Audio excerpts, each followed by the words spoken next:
Hey, today I am going to be showing you one of the best ways to level up in Diablo 4, and honestly, we're going to talk about a little bit more than just that.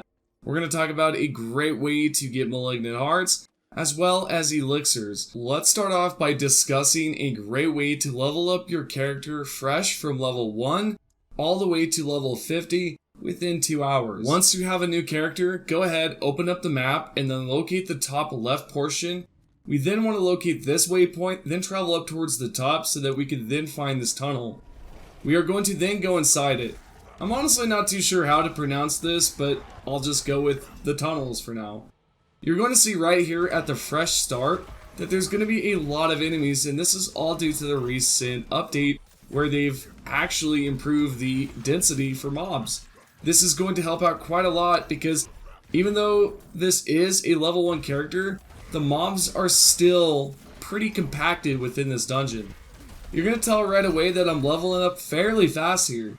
Considering that I was at level 1 and now I'm at level 4 and eventually going to be at level 10 within, I'd say, 10 to 12 minutes or less. This dungeon is great for a few reasons, not only for leveling up, but you can actually grab a few hearts and you can pick up a good amount of legendaries just from this. I do want to say that the first part of this dungeon, you're mostly going to be going around and freeing these prisoners, and then after this you're going to be able to pick up a stone, then bring that to the pedestal, and then you're able to fight the boss. Also, if you're going to be doing this, I highly recommend that you find this on a nightmare dungeon. I believe this one is a nightmare dungeon that you can obviously do if you have the right sigil. That's just something to note down because you're going to gather more XP from that, and you can reset the nightmare dungeon as much as you like. So now continuing on with the next clip here, you're going to see that I'm at level 10. This is in the same exact dungeon. I've yet to reset it, and on top of that, like I've mentioned earlier, this is a great spot to pick up legendaries. So if you're going to be farming this specific dungeon, you're going to see legendaries pop up quite frequently. If we take a look at the bottom here, I'm at level 10, and it's pretty cool to be able to pick up something like this early. And I highly recommend this, especially if you are starting off on a brand new character and you want to try something different. I've been having a blast on Druid, so if you want to try something different, I would highly recommend trying out a Druid build. I have a few builds in the past that you can follow. The build is great, especially if you're somewhere between level 50 to even level 70. What's great is you can actually use it straight from the beginning if you do have enough points. Now, like I've mentioned a few minutes ago, that when you do farm this and you reach a certain level, it might just become sort of useless. So, of course, if you have nightmare dungeons, specifically if you're at level 50, I would recommend hopping on a nightmare dungeon. So go to world tier 3, then from there just start farming a bunch of nightmare dungeons. If you can get this one to pop up specifically, then I would just farm this one constantly. So most of you might be wondering, what's the difference between this spot and Call of the Ancient, which is a side quest that you can pick up over at the Bear Tribe Refuge. The main difference here is that you're going to be able to grab more XP from the dungeon than you would with the Call of Ancient side quest. Although, on the other hand, Call of the Ancient is probably the best way to pick up legendaries due to the way that you can actually go around this whole entire dungeon fast enough to where you're grabbing XP, you're grabbing gold, and you're also going to see uniques and legendaries pop up, which is what we all want to grab in the end when it comes down to that beautiful, beautiful loot. Speaking of loot and XP in general, you do want to grab more of this, right? And the best way to do that is if you have some elixirs. There was a method that I posted about a day ago, which would be yesterday, and you're going to see the same exact method in today's video, so forgive me if you're seeing the same thing. The whole purpose of this video is so that you know how to level up straight from scratch and be able to grab certain things along the way. This method that I'm about to show you today is going to be patched on 1.1.2 on August 15th. What we want to do is locate this waypoint that I just showed you on the map, and we want to locate the side quest. This quest is going to ask you to talk to 3 different NPCs, and then you're going to talk to the main guy that handed over the quest to you.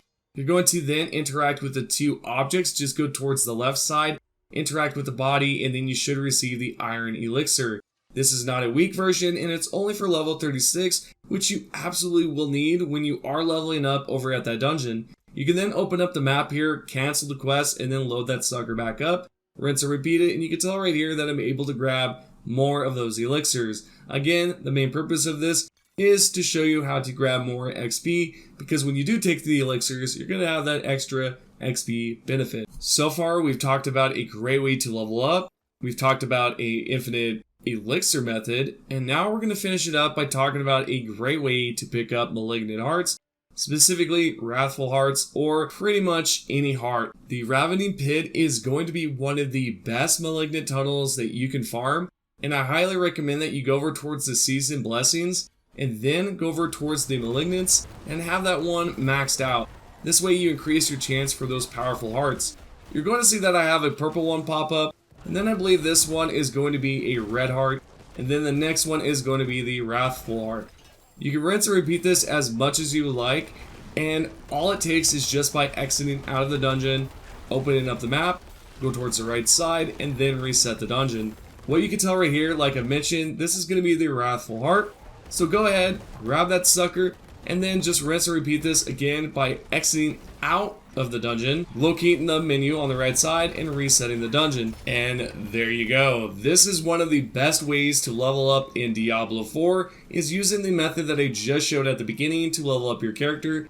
Then once you're at level 36, head over towards the quest, pick up a bunch of elixirs, because that's going to be patched on 1.1.2. So if you want to take advantage of that, I would recommend doing that now. Or if you're on the other side of the fence and you're like, oh man, I do not want to be banned, I don't want to take that risk, then you don't have to. I'm just showing you that that's an absolutely great way to pick up some elixirs early on.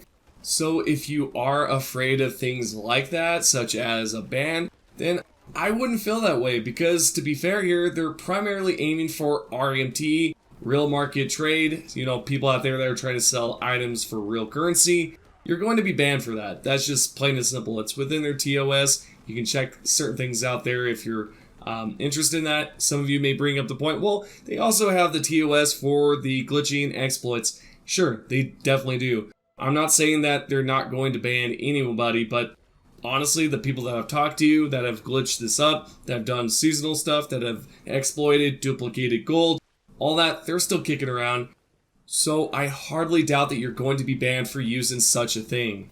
Now, is it possible that you may be banned for something like this? Just like any game, it's always up in the air. There's really no way around it.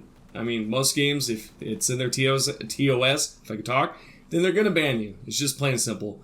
I just wanted to clear that up again because I see it so often. People are like, you're going to get us banned, you're going to get them banned.